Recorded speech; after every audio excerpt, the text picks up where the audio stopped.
মানুষগুলো এবার আগুনের মধ্যে পানি দিলে যেমনি আগুন নিভে যায়, দাউ দাউ করা হৃদয়ে জ্বলন্ত আগুন তাদের ঠান্ডা হবে।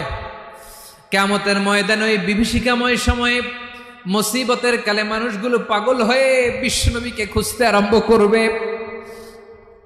সবাই মিলে বিশ্বনবীর কাছে যেয়ে বলবে, ইয়া রাহমাতাল লিল আলামিন, ইয়া খাতামান নবীন, রাহমাতাল লিল আলামিন। দেখেন আমাদের কি অবস্থা, কি কঠিন বিপদে আমরা আছি, দাঁড়াতে পারি না, সূর্যের আলোতে ঘেমে হয়রান। আজকে কেউ সুপারিশ করতে পারবে না।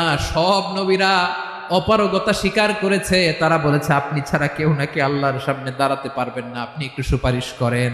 বিশ্বনবী বলবেন, আসো আসো, আজকের দিনে আমি ছাড়া আল্লাহর সামনে কেউ দাঁড়াতে পারবে না।